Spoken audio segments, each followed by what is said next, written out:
Boa noite a todos. Vou começar uma live com o Dr. André Colaneri. Ele é cirurgião plástico, um querido, jovem, talentosíssimo.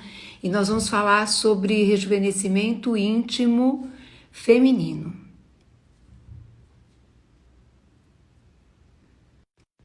Ele já entrou, então logo a gente vai estar falando com ele. Esperando só ele conectar, nós vamos nos apresentar a ele. Tudo bom? Boa noite, André. Boa noite. Muito Prazer obrigada estar falando com você. Obrigada, igualmente. Obrigada pelo seu convite também, da gente falar juntos. E para mim é uma honra, porque você é jovem, talentoso e rejuvenescimento íntimo feminino.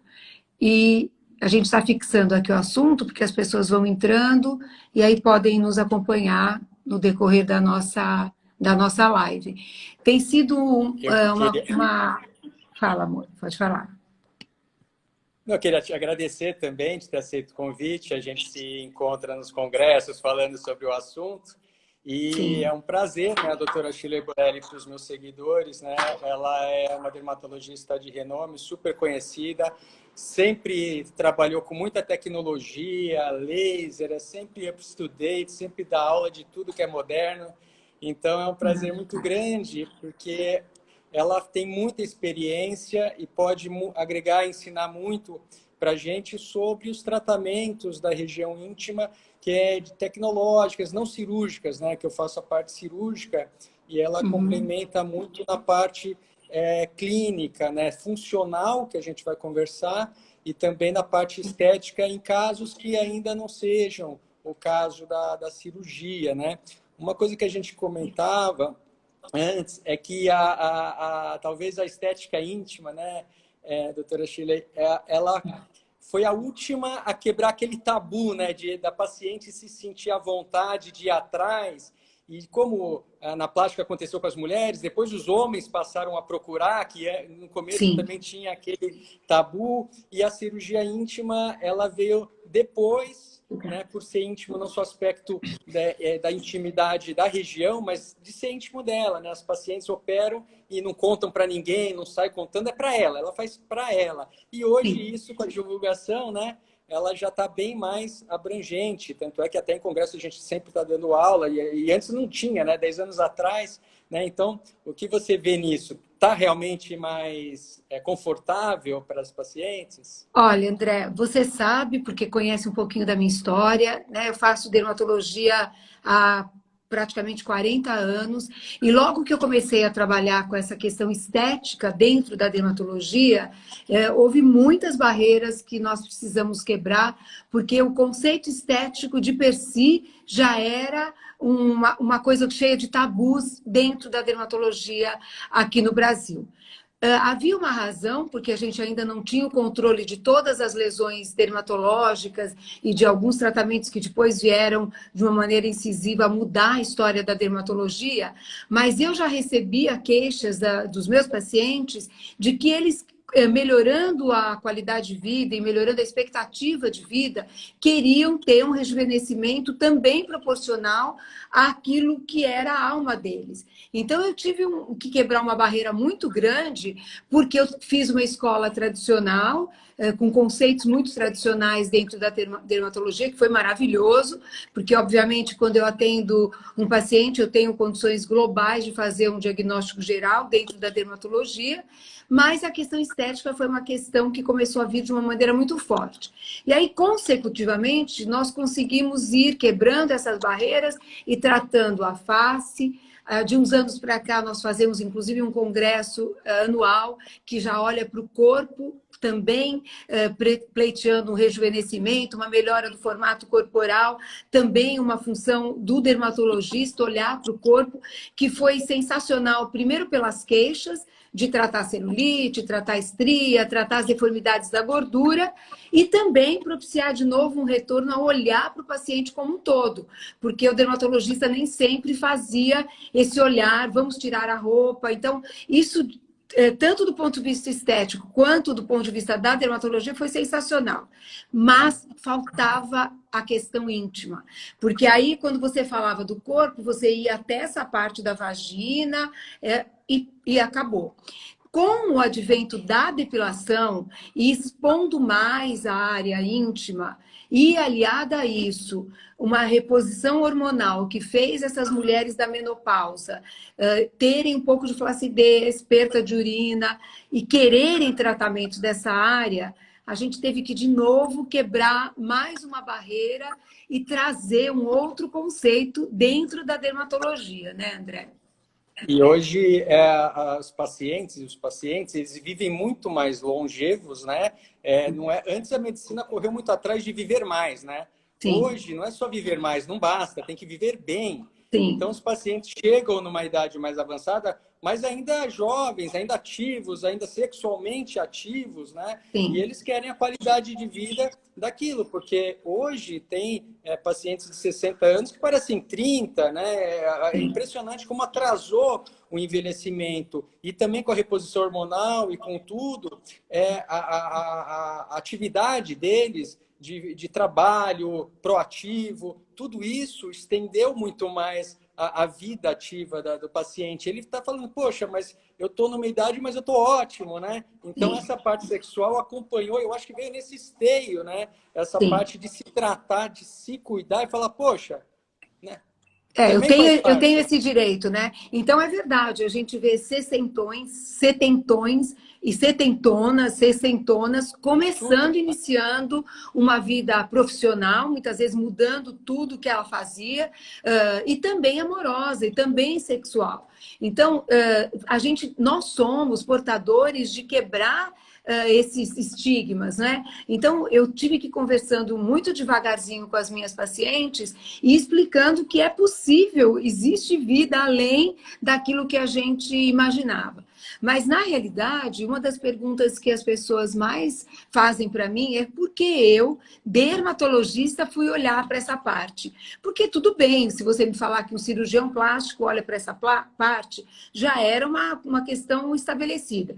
Que o ginecologista olhasse para essa parte, também. O que eu queria trazer para minha paciente era um olhar não invasivo. Como eu trabalho muito com tecnologia, para mim parecia mais ou menos óbvio que eu tinha que ter um caminho tecnológico para isso. Juntou-se a isso o fato de, há muitos anos atrás, também eu estar entrando na menopausa, ter discutido essas questões com a minha ginecologista. Ah, doutora, comecei a ter um pouco de perda de urina, um pouco de frouxidão. E o que eu posso fazer além da cirurgia? A cirurgia era uma questão que eu já conhecia, nós todos já conhecíamos dentro da medicina. Mas o que eu poderia fazer? Ela colocou a mão assim em mim e falou... Isso é assim mesmo. Todas as mulheres passam por isso e você vai ter que conviver com isso.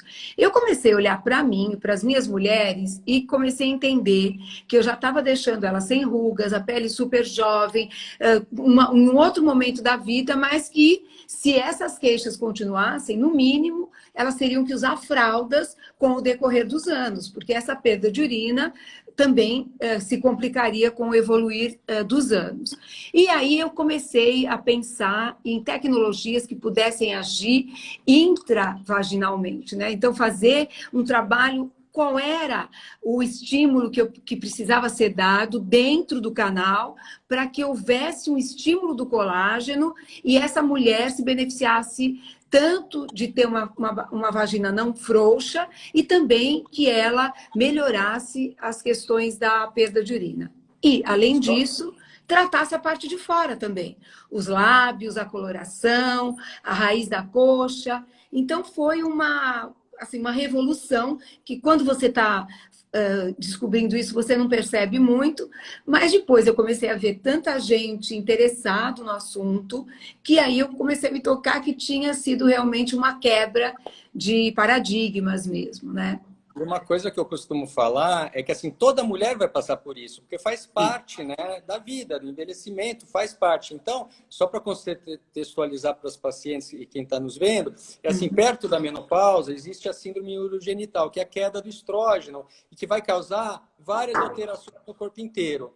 Na região genital, a pele fica mais fina, fica menos elástica. Dentro da vagina, a mucosa, que é a pele interna, ela atrofia, fica mais fininha, ela produz menos muco. Com isso, causa uma frouxidão de dela atrofiada. E a angulação da uretra, que é por onde sai o xixi, ela muda. Então, pode ter até um escape de urina quando faz um esforço, pode ter dor na relação sexual, coceira, né? Então, tudo isso faz parte do afinamento, do atrofiado da região genital. E hoje tem vários tratamentos, que a doutora Shirley vai falar para a gente, que você consegue reverter esse envelhecimento, a atrofia, melhorando a lubrificação, a elasticidade, o tônus, hidratação e tudo mais, e você consegue, até com trabalhos já provados isso, você consegue uma mudança local ali na região genital e na vagina, que ela é equivalente à reposição hormonal.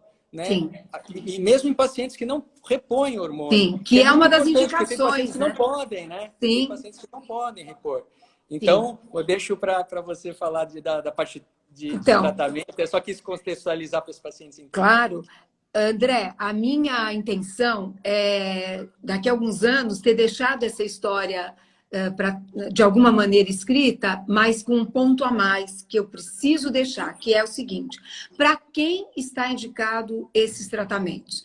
Para todas as mulheres. E a minha intenção, do mesmo jeito que a gente faz com relação ao rosto, eu sou de uma geração que tomou muito sol, as gerações subsequentes já foram orientadas a cuidar um pouco da fotoexposição, fazer tratamento de uma maneira preventiva, tomar nutracêuticos, passar produtos de qualidade, romper a barreira da pele, melhorar a pele. E a minha intenção dentro dessa área íntima é que todas as mulheres, independentemente dos fatores hormonais que virão, possam se precaver desse momento. Então, a gente pode dizer que esses tratamentos não invasivos, teoricamente, estão indicados para todas as mulheres. E não é infrequente mulheres atletas que começam a ter perda de urina pela atividade, pelo exercício físico, e pessoas que, na verdade, não têm nada dessas histórias anteriores e, por uma questão anatômica, têm esse tipo de queixa. E aquela que não tem nada, mas que quer fazer isso preventivamente, como muitas vezes eu atendo meninas de 20 e poucos anos e falam: doutora, já é hora de eu me cuidar? É hora de eu começar a usar alguns produtos? Então, tomara que daqui a alguns anos a gente possa estar fazendo uma live ou um encontro dizendo exatamente isso. Que maravilha que as peles do rosto não envelheceram tanto e que as mulheres puderam olhar para essa parte íntima já preventivamente. Porque, na realidade, é claro que a gente acaba olhando mais hoje em dia, porque é a queixa que leva ao médico, mas a gente pode olhar também preventivamente. Eu acho que isso a gente pode também deixar como uma deixa aqui para as mulheres jovens, sim, né, André? Com certeza, como hoje a gente estava comentando que tem mulheres de 60 que parecem por 30 e poucos, por quê? Porque foi se cuidando, preveniu o envelhecimento, sempre foi fazendo algum tratamento para melhorar a pele, elasticidade, turgor, etc. E para a região genital vale a mesma ideia. A mesma coisa. Faz parte do corpo, né? Então, eu tenho certeza que daqui a uns anos vai ser assim, todas as mulheres vão passar por isso e vão fazer os tratamentos. E vai ser normal conversar sobre isso. É que hoje a gente está conversando, mais gente tem falado, cada vez mais pacientes têm falado, algumas ainda não conversam, né? Na cirurgia operam, não contam para ninguém. A gente até faz um esquema para poder ser possível ela se tratar sem contar para ninguém. Mas com o tempo eu acho que isso vai ficar uma coisa natural, como o Botox no começo faziam e não contavam, né? Hoje conta, né? No começo lembra que não faz Botox. Eu não. Você estava na cara que fazia, mas a pessoa negava, né? Ou lifting leva o marido para fazer. Faz o lifting inteiro. E não assume, porque, na verdade, a gente tem sempre essa ideia de que a gente é diferente dos outros, e de que com a gente não vai ser assim, e de que a gente não vai envelhecer. E, na realidade, não há problema nenhum nisso, se houver beleza, se houver uma história dentro das pessoas, e se houver o tempo que ela quer se olhar, que ela se olhe. Você sabe que a gente estava conversando hoje de manhã, falando dessa questão da pandemia, e falando de que, sim, as pessoas se olharam, olharam, as pessoas refletiram, as pessoas pararam a vida, mas as pessoas precisam de autoestima para continuar. É assim, eu vejo frequentemente uma ou outra pessoa falando, eu tinha tanta vontade de comprar uma coisa nova, um vestido novo. A mulher, ela precisa disso, o homem também. Mas a mulher, parece que culturalmente, ela se sente mais poderosa, mais capaz. E a autoestima, ela faz com que a mulher se sinta mais segura, sim, que ela trabalhe melhor, que ela se apaixone porque ela está apaixonada por ela mesma e ela tem a liberdade de procurar por novos caminhos, que ainda sejam esses tratamentos que a gente vai trazer aqui agora, né, André? Eu vejo a qualidade de vida, a autoestima fundamental. Eu não consigo ver uma qualidade de vida sem você estar bem com você. Primeiro começa com você, para depois você conseguir melhorar. Então, conta pra gente o que temos de bom aí no tratamento. Então, na realidade, a história toda, a minha história dentro da dermatologia começou assim. As primeiras queixas que eu tive no consultório eram principalmente dos lábios flácidos. Era uma coisa que eu já fazia preenchimento de outras áreas. E eu comecei a tentar buscar um preenchedor que fosse possível para essa área e que desse para a mulher uma beleza nesse local.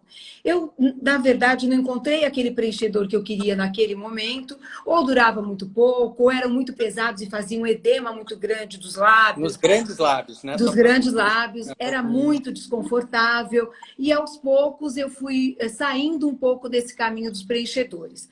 Hoje, quando eu falo de preenchedor dos grandes lábios, e às vezes até dos pequenos, para fazer um refinamento, eu uso preferencialmente bioestimuladores. Então, esse conceito dos preenchedores mudou totalmente. Então, na verdade, eu não vou determinar um edema importante, porque eu não estou injetando um produto de verdade, eu estou colocando um produto que vai modular uma resposta, quem vai produzir o colágeno é a própria pessoa, é a paciente, e os lábios, esses lábios vaginais, eles começaram a ficar muito mais bonitos e muito mais naturais. Então, a gente usa ou a hidroxiapatita de cálcio, ou o Sculptra, que muita gente conhece, que é o ácido polilático, diluído de uma forma especial, aplicado nesses locais, que a pessoa não tem tecnologia nenhuma, ela pode usar uma técnica de bioestimulador. Já é um grande resultado. Doutor, eu não trabalho com tecnologia nenhuma, como que a senhora poderia me orientar quando alguma aluna me pergunta, ou um aluno? Você pode fazer o bioestimulador, você pode fazer peelings, existem produtos específicos para essa área, mesmo após as cirurgias ginecológicas, tem muito médico que usa os peelings para melhorar a cor dessa área. Mas aí, falar até para clareamento. Para clareamento, exatamente. Mas aí eu fui encontrando o que eu queria, que é o laser, que é uma das coisas que eu mais uso nessa área. Eu, particularmente, uso o laser de Herbel e AG, mas outros lasers podem ser usados aí. Tem algumas pessoas que utilizam o laser de CO2, também com excelentes resultados. É preciso um pouco mais de cuidado, porque a profundidade de penetração é diferente, mas os resultados também são muito bons. E esses lasers, eles são colocados, então, através de um espéculo vaginal, que é colocado, então, dentro desse canal, vai produzindo um calor, de uma maneira a somar esse calor dentro do canal, e esse estímulo, de uma maneira organizada, computadorizada, vai ser possível, a partir dele, uma neocolagênese, melhorando, então, toda a irrigação, a contração vaginal e um reposicionamento, fazendo com que haja menos perda de urina. Está indicado para todo mundo? Não. Existem pessoas que precisam necessariamente de uma cirurgia, existem pessoas que não querem passar por uma cirurgia e preferem fazer essas sessões, mesmo que sejam 2, 3 sessões anuais, que é normalmente como a gente faz, e os resultados são bons, que você vê que a paciente volta querendo fazer novamente. A primeira paciente que a gente fez, André, porque sempre tem uma primeira paciente, né? Ela falou para mim, falei, nós vamos fazer em você um tratamento novo, eu conto a verdade, lógico. E ela falou, doutor, eu não vou contar para o meu marido.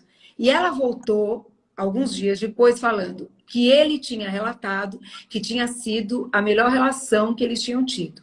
Ela fez para ela, por conta das queixas dela, mas há um reflexo também na vida a dois, porque se há também uma contração, uma diminuição dessa frouxidão, há uma melhora também da relação sexual, né? Para a mulher é fundamental também, porque assim, muitas vezes ela tem dor na relação, perda de lubrificação, e tudo isso melhora a elasticidade, melhora a lubrificação, aquela, às vezes, uma dor ou uma coceira resolve, passa. Então, às vezes, aquela mulher que está fugindo um pouco da relação, porque tem incômodo, porque tem desconforto, ela passa a querer. Então, melhora muito a vida do casal também por isso, porque não, é funcional também, né? Então, essa parte intravaginal é uma parte funcional que melhora em tudo, né? Por isso que eu falo, isso daí vai ser, um dia toda a mulher vai fazer. E conta pra gente, então são 3 geralmente anuais, né? Ou tem, no começo faz 3 e mantém uma a cada semestre. Como é mais ou menos a indicação para as seguidoras saberem? Numa queixa média, vamos dizer, uma pessoa que tem uma perda de urina, quando ela está realmente com a bexiga cheia, quando ela pula muito, em situações muito especiais, uma queixa média da perda de urina ou da frouxidão, queixas médias, em geral, o protocolo fala em 3 sessões anuais. Então, faz 3 sessões seguidas, mensalmente, e ela pode repetir no ano seguinte. Claro que nada tira dela a possibilidade de fazer com mais frequência. Ai, doutor, eu quero ver, não moro em São Paulo, eu estou aqui, quero fazer uma nova sessão, ou mora aqui, mas sentiu que voltou um pouquinho a perda de urina, ela pode repetir, porque é totalmente inócua, lógico, todo o campo ali que você atua... No consultório, indolor, né? Indolor, que é muito importante. Ela precisa ter os exames de rotina ginecológicos dela totalmente em dia. Então, muitas vezes, André, até é um momento... Eu falo o seguinte, a mulher vai ao ginecologista uma vez por ano, mas ela vai ao dermatologista várias vezes por ano. Então, muitas vezes, ela perdeu um ano de ir ao ginecologista, às vezes faz 2 ou 3 anos que ela não vai. E quando você vai fazer um tratamento desses, você checa de novo isso e obriga ao exame que ela muitas vezes teria perdido. Então, é muito importante que todos esses exames, tanto hormonais quanto de imagem, estejam ok, para você poder trabalhar essa área com tranquilidade.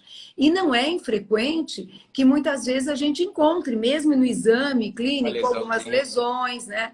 E que podem também ser tratadas com esse procedimento. Então, esse especificamente, nós fazemos 3 sessões e repetimos anualmente.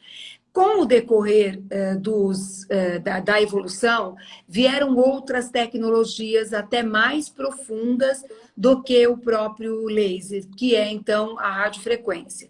Ela vai atingir de uma maneira mais importante aí, tratando especialmente a flacidez, tanto internamente quanto dos lábios, do mesmo jeito que a gente faz no rosto. Quando vem uma paciente que ela vem tratar o rosto, eu trato a superfície, trato com laser, mas se ela tem uma flacidez muito importante, eu preciso aprofundar, eu uso, então, uma radiofrequência. E, atualmente, existem até técnicas de ultrassom para essa área, ainda mais profundo do que as radiofrequências. Então, as coisas foram se sofisticando, com ponteiras específicas, protocolos específicos, dando uma maior profundidade para o procedimento. Então, assim, é um universo sem fim. Aí, recentemente, uma das coisas que veio também para ficar foi a atuação do campo eletromagnético, que são as cadeiras, exatamente. E eu tenho no consultório, agora, exatamente nesse momento que a gente está vivendo, até pessoas que moram em outros países e que vieram para o Brasil, nesse momento, para ficar com a família, e que fazem o campo eletromagnético, especialmente na Europa, e que continuaram fazendo tratamento aqui. Então, para a gente também ter uma percepção de que isso está sendo feito no mundo todo, né? E o quanto isso é valioso. Então, não é só a contração que a gente aprende com as fisioterapeutas ou aquilo que a gente aprende com o pompoarismo, uma técnica de contração que a gente tem controle. A contração ocorre naquilo que a gente chama de um nível supramáximo.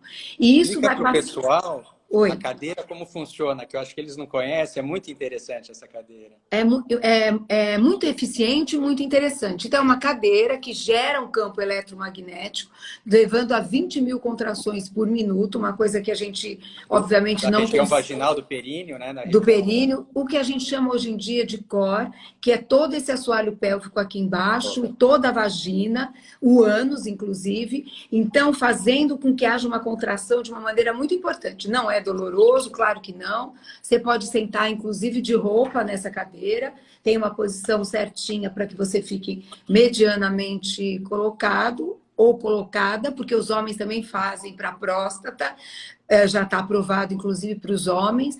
E isso, então, você vai também acabar ensinando supratentorialmente que isso ocorra de uma maneira quase que num reflexo.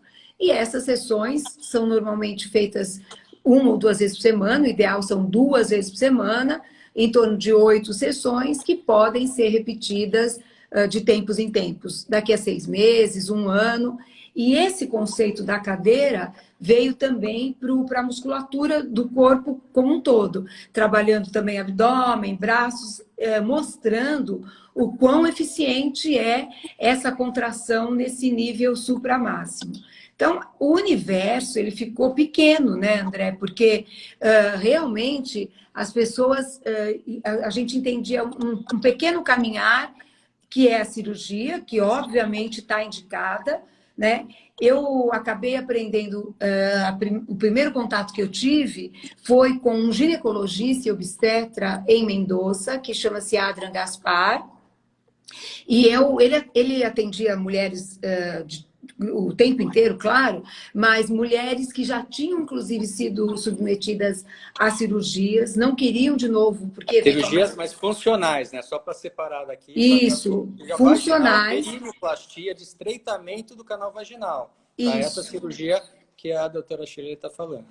E que não queriam de novo se submeter, eu cheguei a ver assim bexigas inteiras saindo e ele fazendo procedimentos nessas pacientes, muitas porque não podiam mais se operar pela idade ou por outras contraindicações, e com resultados bastante bons. Ele lá trabalha com PRP, que é uma técnica que também está para ser aprovada aqui para a gente, já tem umas pessoas usando off-label, que é o plasma da própria pessoa colocado no local, melhorando então a hidratação, fazendo com que esse laser seja melhor absorvido.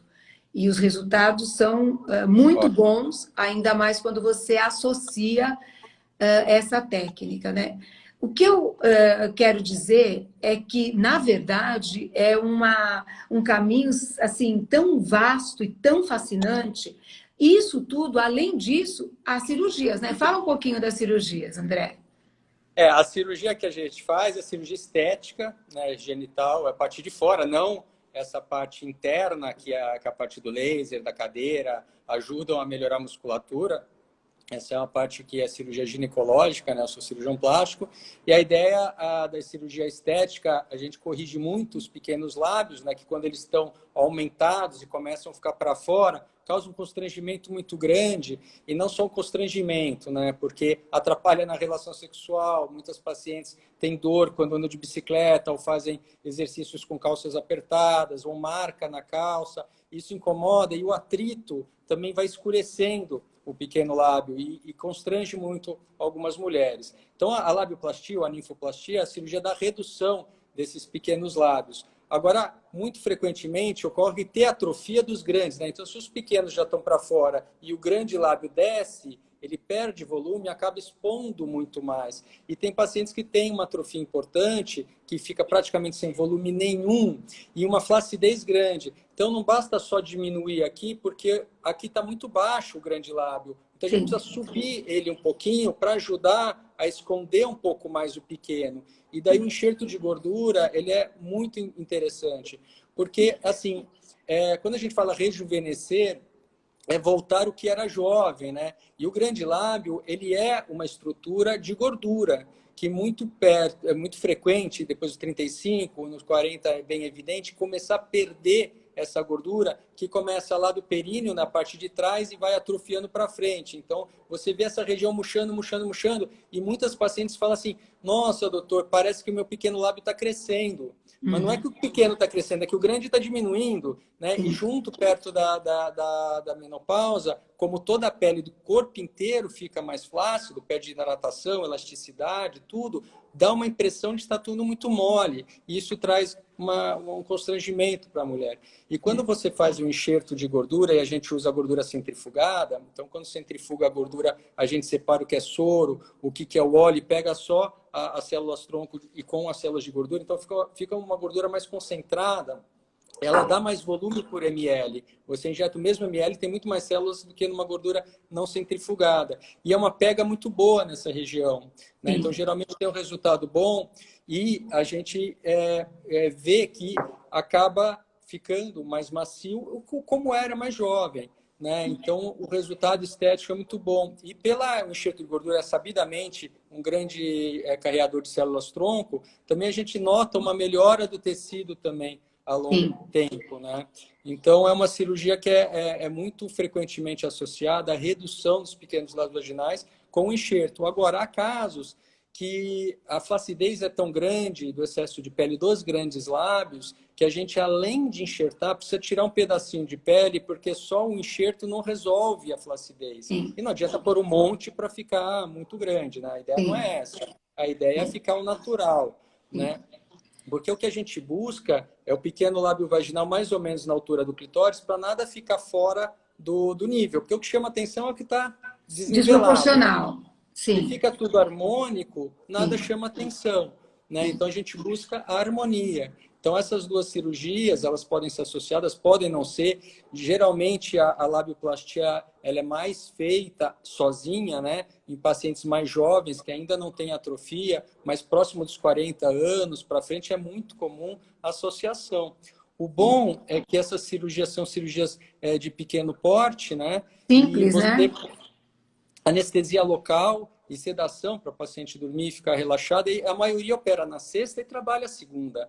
Então, nem perde trabalho. Geralmente, fica sexta, sai domingo, vai trabalhar segunda-feira, né? E não precisa contar para ninguém. Pode operar, ir embora depois de táxi, não pode ir dirigindo, não pode ir de outro meio de transporte. Mas é uma cirurgia que é para ela. Ela não opera para o marido, para os outros. Ela é para ela se sentir bem. E é incrível. Tem pacientes que falam assim, doutor, eu tenho vergonha de ir no ginecologista. Sim. Ou de tirar a roupa numa academia, né?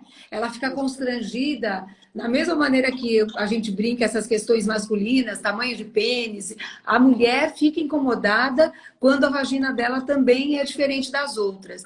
Você sabe que a propósito disso, muita gente que dá essa aula usa esse quadro do McCartney, que mapeou muitas mulheres lá em Nova York, expôs esse quadro, ele fez como se fossem moldes das vaginas. 400, né? 400 mulheres, e ele mostrou para o mundo que, na verdade, a variedade é imensa. E, com isso, ele pôde trazer uma outra conclusão e um outro olhar das mulheres para as próprias vaginas. Porque muita gente considera que a sua é isso, que a sua é aquilo, mas, na verdade, a variedade é imensa. Agora, não há como julgar isso se incomoda a pessoa, não é? Então, não, imagina, a sua vagina está ótima, mas se aquilo, de alguma maneira, esteticamente, constrange, incomoda, atrapalha, ela precisa de uma ajuda no sentido de que ela se sinta com ela mesma, né? Porque é uma coisa realmente muito íntima. E não há por que passar por isso, né, André? A cirurgia plástica, ela mexe muito exatamente com a autoestima, né? Quando opera, tem pacientes que têm uma orelha de abano pequena, mas que incomoda muito. Tem pacientes que têm uma orelha de abano enorme que não está nem aí, né? Então, vai operar quando realmente incomoda. Agora, a parte da cirurgia íntima, eu acho específico, porque ela sofre sozinha. Sim, ela com ela mesma. Olha... Né? Porque quem tem orelha de abano não prende o cabelo nunca. Quem tem um nariz que não gosta nunca tira foto de perfil, né? Agora, na região íntima, no momento que ela tem que estar mais solta, mais solta para na relação sexual não ficar, ai meu Deus, será que tá achando que é grande? Será que tá não sei o quê? Porque ela trava no momento que ela tem que estar mais relaxada.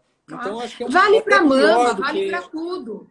Né? Pra Tem tudo. mulheres que transam com de sutiã porque tem uma flacidez muito grande, ou uma mama muito grande, ou tem muita estria. São momentos muito íntimos que ela pode, lógico, ninguém precisa saber, mas naquele momento em que ela deveria ter a autoestima, a troca de amor e de energia ali no seu nível máximo, né? Porque é Tá uma explosão. despreocupada, né? Ela Tá nunca preocupada. relaxa. Então, valorizar tanto a questão funcional, quer seja a perda de urina, quer seja a flacidez, quer seja o ressecamento, e também as questões estéticas, tem que ser vista do mesmo jeito. Nós não podemos triar as queixas dos pacientes. A gente tem que ajudá-los a se sentir melhor, né? Ah, tá ótimo assim, né? Eu me lembro quando eu comecei a fazer essa parte estética, que muitos colegas meus mais velhos falavam, imagina, tá ótimo, mas como tá ótimo? Tá ótimo num espectro diferente. Mas se aquela pessoa se incomoda com aquilo, ela tem que ser valorizada e tem que ser ajudada de uma maneira correta, né? Porque muitas vezes, se pessoas boas e bem treinadas não valorizam isso, ela às vezes vai procurar caminhos tortos, né? E acaba se magoando e se machucando aí com procedimentos Esse equivocados. é um ponto bem importante, porque é o seguinte, eu sou muito procurado para cirurgias que às vezes o paciente fez em outro lugar e vai Sim. lá. É muito difícil você consertar, porque se tirou demais, não tem como você pôr de novo. É Sim. diferente de uma mama, de um abdômen, que você consegue fazer uma cirurgia e reparar uma cicatriz que não ficou boa ali no pequeno lábio, tirou demais, você não tem uma pele para pôr de novo, não tem nenhuma no corpo que você possa enxertar e que dê um resultado. Então, realmente estudar, ver alguém que tenha bastante experiência nisso para ver. E outra coisa que me perguntam muito é assim, mas a cirurgia vai melhorar a qualidade da relação sexual? O procedimento intravaginal que a doutora Shirley falou, sim, vai melhorar porque vai melhorar a elasticidade, lubrificação, diminuir a dor, vai melhorar fisicamente. O meu, que é o estético, ele melhora psicologicamente. Mas já é Mas ele não mora... muito. A Mas gente, assim, a quem que anatomia... atrai? É a gente mesmo, é a gente que torna esse momento, Isso. né? Quem que sexualiza? É você, a sua atrás, não é o cara só que é bom, ou a mulher, não importa quem seja o parceiro do outro lado. Mas essa sexualidade, ela também vem da alma, né? E as almas também se amam, né, André? E, André, Exatamente. falando de lábio, de tirar muito, tirar pouco, eu tenho pacientes muito preocupadas, e eu já vi cirurgias que eu particularmente não gosto, que muitas vezes a retirada exagerada infantiliza aquela cirurgia, né? Então, a ideia é que ela tenha um conceito harmônico, mas adulto, porque eu já vi muita cirurgia que retira muita quantidade e infantiliza aquela vagina, que também não é bom. Por isso, procurar pessoas que tenham conceitos corretos, né, harmônicos, do mesmo jeito que é na face, né? Fala que a vagina também é uma nova face, porque a gente Eu tem que olhar com rigor, né? sempre costumo falar nas aulas que eu dou em congresso, assim, na dúvida, em vez de tirar mais, tira menos. E se Sim, tirou demais, você não tem volta. E a sim, ideia é ter o resultado natural. Como na sim, face, não ter cara de cirurgia, não distorcer, né? Porque você não pode tirar um problema e transformar em outro.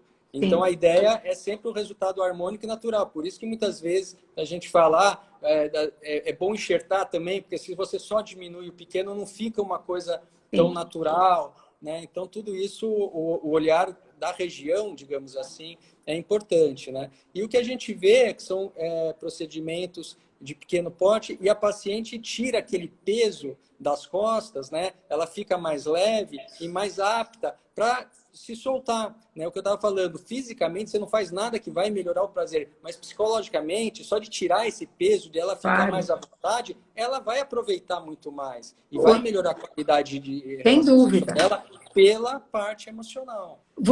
Essa gordura que você enxerta, normalmente você tira de que local do corpo da mulher?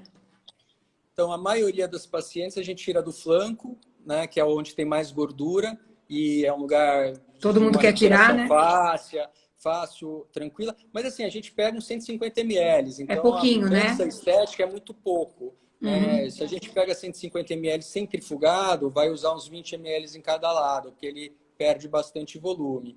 Se já fez uma lipo, se não tem muita gordura nessa região, às vezes no meio do joelho, é melhor pegar uma região que não está machucada, porque aquela gordura que já fez muita lipo, às vezes é fibrose, você não pega uma célula boa ali, né? Então a gente procura sempre uma gordura que não foi mexida, né? E o lugar que tem mais ou é no flanco ou perto do umbigo, E ainda né? faz muita lipo, porque com o advento de muitos aparelhos que são eficientes também para gordura, ainda se faz muita lipoaspiração? Ainda é uma Faz cirurgia que faz. a lipo é a cirurgia que é mais realizada e eu não vejo assim um horizonte muito pequeno de diminuir, porque a população está engordando, né? O Sim. nosso meio de vida é todo mundo em casa, trabalhando, correndo de um lado para o outro, não tem tempo de lazer, não tem tempo de fazer esporte, come mal muitas vezes. Então, a humanidade está engordando, né? Todo mundo, todos os países estão tendo esse problema. E não E muitos deveriam, né? pacientes É, não não é deveriam. saudável, não é saudável. O ideal é ser exatamente o Eu contrário. fiz uma outra live com uma endocrinologista super minha amiga, e a gente falando de obesidade, mas por conta também da Covid, uma das coisas que acontece, das patologias associadas, que acontece muito frequentemente, que causa Covid mais grave, mais importante, é a Obesidade. obesidade. Então, é também uma questão muito importante da gente estar sempre falando. E agora todo mundo ilhado em casa, isolado, eu tenho muitas dessas queixas. Eu tenho pacientes que me ligam, me mandam um WhatsApp e falam, doutora, pelo amor de Deus, me ajuda, porque nessa pandemia eu estou engordando. Então, tentar comer coisas naturais, fazer uma atividade física, nem que seja online. Eu falo que quando eu estava esperando minhas filhas, eu não tinha espaço em casa, eu andava em volta da mesa. Tem que ser criativo, sobe e desce escada, dá Pula um corda. jeito, né? Dá um jeito de não ficar obeso. A obesidade é ruim para tudo. É ruim para essa cirurgia, né, André? Que também, A cirurgia né? plástica, ela é para mudar o contorno. Se o paciente está obeso, não tem que operar, tem que emagrecer. Então, a lipoaspiração, o ideal é IMC abaixo de 30, né, Sim, que é não obeso, sim. né, é sobrepeso. Então, o paciente que está muito acima, ele deve emagrecer para poder fazer a plástica, né? A cirurgia Sim. da obesidade é a bariátrica, que é um nível assim, de o paciente está doente, não consegue, não tem jeito, que é um recurso para tirar ele do risco, porque se continuar vai infartar. Então, faz isso para tirar ele. Né? Mas o ideal, alimentação saudável, exercício, e lembrar que cada ano a gente está mais velho, gastando menos energia, teoricamente, ou a gente gasta mais ou come menos, né? Porque E se eu falo o puder fazer os seguinte, dois. que depois dos 40 anos, eu falo isso para as mulheres, a mulher pode engordar por ano 100 gramas. Então, no final de 10 anos, ela poderá ter engordado 1 quilo. O que às vezes acontece é que a mulher, no final de um ano, engordou 1 quilo. Não é muito. Mas no final de 10 anos, ela terá engordado 10 quilos. Isso É de muito. jeito nenhum, né? Então, cada ano, a mulher tem o direito de engordar 100 gramas. Até para não ficar flácida, para ficar... Mas olha, a conta é muito rígida, né? Agora, André, só para a gente amarrar o que a gente estava falando, porque o nosso tempo está passando muito rápido, Tá bom a prosa. na realidade, só para a gente tentar juntar as duas questões. Vamos lá. Tá tudo indicado de uma maneira simultânea, não é? Existem indicações cirúrgicas do ponto de vista da ginecologia, tem perdas de urina muito importante, e que a mulher, ou uma flacidez muito importante dessa área, com hérnias, que a pessoa precisa de uma cirurgia muito importante também. Isso continua valendo. A mulher não quer ser submetida a uma cirurgia, é possível fazer procedimentos mais tranquilos, como laser, a radiofrequência, a ultrassom, a cirurgia, e ela depois dessa cirurgia, como que ela mantém isso, André? Como que você fala para as suas pacientes? Ela fez a cirurgia com você, ela melhorou, ela fez a lipoenxertia, ela ficou mais feliz do ponto de vista estético. Como que ela mantém isso?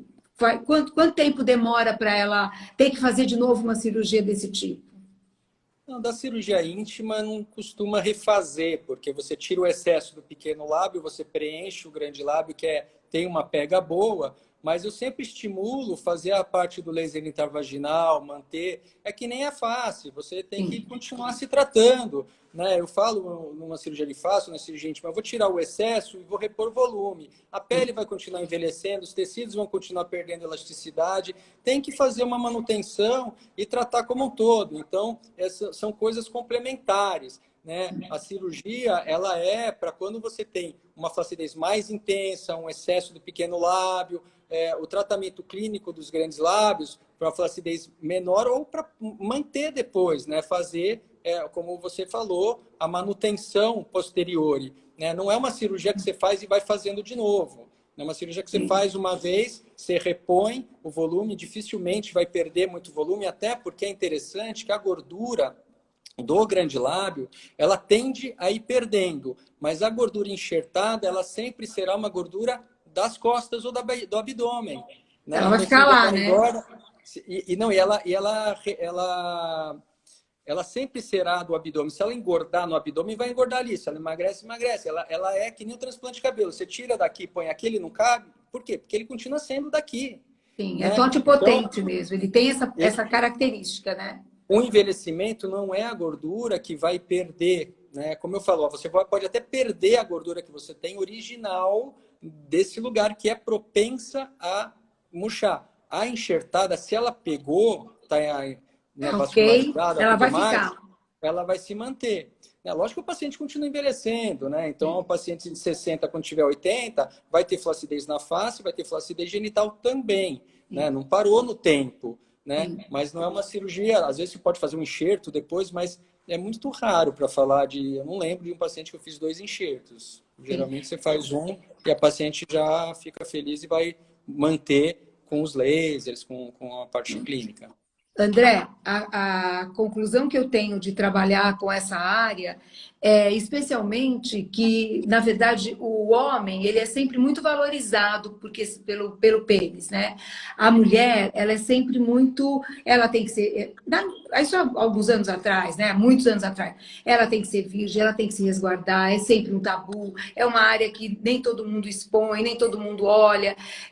O que eu acho que houve de ganho muito importante, e a gente faz questão que as mulheres continuem aprendendo isso, é que elas se olhem também intimamente. As questões de valores amorosos, as questões do prazer, onde está o quê?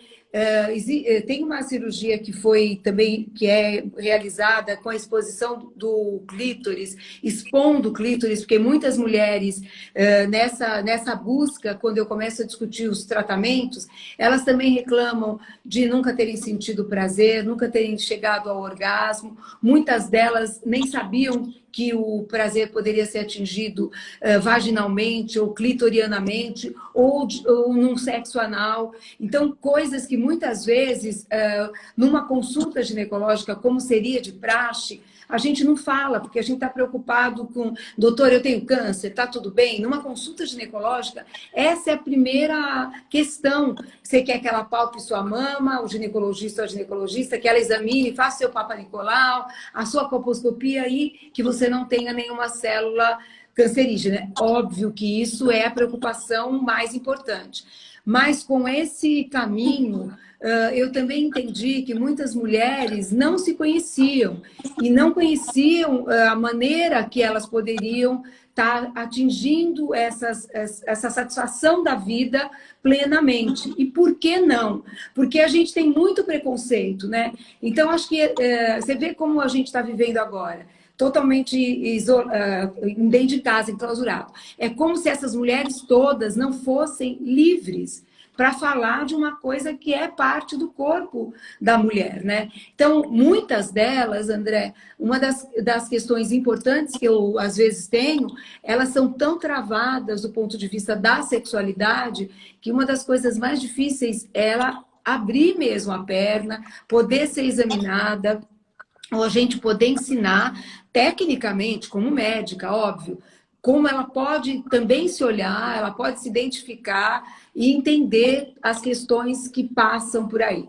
Muitas das questões vividas a dois, às vezes é por falta de conhecimento do próprio corpo, quer seja a mama, quer seja essa parte da vagina. Então, eu acho que ainda existe um caminho grande para que a gente possa juntar tudo isso, né?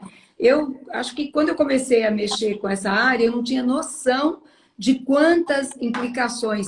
Logo depois que a gente começou a trabalhar com isso na dermatologia, e eu atendo, né, muitos laboratórios, aquilo que eu mais pedia era de um creme para essa área, alguma coisa que a gente pudesse prescrever eticamente, para clarear, para melhorar a hidratação. E hoje em dia a gente já tem muitas possibilidades, né? Então, eu acho que assim, existe um caminho grande e que a gente possa, nós médicos, de jeito nenhum podemos ter esse preconceito. Porque muitas vezes quando eu vou dar aula, e aí o médico é homem, e ele fala, mas como que o dermatologista, né? Como que eu vou abordar isso? Eu sendo dermato, como que eu faço isso? Eu faço de maneira natural, do mesmo jeito que eu falo dos outros tratamentos, né? E eu acho que é assim que tem que ser levado para que a maioria das pessoas possam se beneficiar com todo esse mundo de possibilidades que hoje em dia está tão perto de nós, né? É verdade. Concordo. E, assim, lembrando, me formei há 20 anos atrás, estou com 48 anos, naquela época que a gente começou a fazer essas cirurgias que quase ninguém fazia, se falava muito pouco. Hoje, eu vejo que se fala muito, se comenta muito, estamos até conversando aqui, né? E o Congresso chama a gente para falar, que antigamente não chamava ninguém, nem tinha esse tópico, então as coisas estão melhorando. Mas uma das coisas que eu noto, que é uma dificuldade, como você contou, é a abordagem da paciente, não quando ela chega para mim, porque ela já chegou para isso. Claro. Né? Mas muitas vezes é a adolescente que tem uma hipertrofia do pequeno lábio, que tem vergonha, que não tem namorado porque ela acha que vai achar que ela é diferente, ela não conta para a mãe, ela não conversa com alguém, ela não pede ajuda. E muitas pacientes chegam para mim depois de 30, 40 anos e falam, nossa, hoje eu estou aqui porque eu posso, e hoje eu tenho condições de fazer essa cirurgia, e que até hoje eu estava sofrendo. E a primeira coisa que ela fala depois da cirurgia, nossa, devia ter feito antes. Exato. Né? Porque tira aquela coisa. Claro. Agora, nós temos um papel muito importante de falar sobre isso, né? Então, a partir do momento que a gente está fazendo essa live, olha, é um homem e uma mulher, e claro, somos médicos, mas a gente está falando de uma maneira clara, falando para as pessoas de uma maneira aberta. Então, se a gente coloca isso, fala disso, as jovens que estão nos vendo, os jovens que muitas vezes também têm namoradas com esse problema, ou irmãs, ou não importa, vai citar isso. Eu tenho muita paciente que vem encaminhada pelo namorado, que, não, doutora, eu falo para ele e ele manda a ela. Então, muitas vezes a gente tem um papel comunicador nesse sentido, né? E isso precisa ser trazido de uma maneira tranquila, calma, profissional, natural, como né? tudo deve ser, né? Ética. Como todas as cirurgias, e eu acho que os tratamentos de pele também, né? Se abordar alguma coisa que você vai falar que pode melhorar a paciente também, ela sentir aquilo como um jeito de melhorar, que você está no time dela, porque o médico sempre está querendo ajudar, né? A gente está no mesmo time. Eu sempre falo, a gente quer o mesmo resultado. Né? Você está bem e se sentir bem. E a gente não pode esquecer que nós somos todos conectados, né? O corpo e a alma, não tem uma separação. Então, saúde é bem-estar físico e mental, saúde é autoestima, não é? Então, a gente não pode separar isso do resto da nossa mente, da nossa vida, da nossa saúde, já que o que a gente está vivendo nesse momento é saúde, claro, num outro nível, mas é também. Né? Então, a gente tem a obrigação de trazer... Inclusive, uma das coisas que mais se fala na pandemia é a saúde mental das pessoas que estão confinadas. Existe uma grande preocupação nisso. Sim. E é tudo muito importante, né? Então, André, a gente vai começando a terminar aqui para a gente poder gravar a nossa live. Eu quero te agradecer muito a possibilidade da gente poder estar conversando aqui, que a gente possa se encontrar muitas vezes na vida, nos congressos, né? E que a gente possa ajudar muita gente, porque no fim, tanto faz na linha de frente, como é agora, ou o que a gente está fazendo nas nossas vidas, nas nossas carreiras, a intenção é tornar esse mundo melhor, né? Esse mundo mais fácil, né? E que a gente possa estar dividindo grandes momentos juntos. Eu quero te agradecer muito o convite, a possibilidade de estar com você nessa live. Muito obrigada, viu? Eu que te agradeço ter aceito o convite. É sempre um prazer conversar com você. É uma honra tê-la aqui com a gente. Obrigado. Muito obrigado. Obrigado para todos que nos acompanharam. E agora eu sempre faço assim, namastê, né? Muito obrigada, André. Um beijo bem grande para todos. Obrigada. Obrigado a todos também. Tchau, tchau.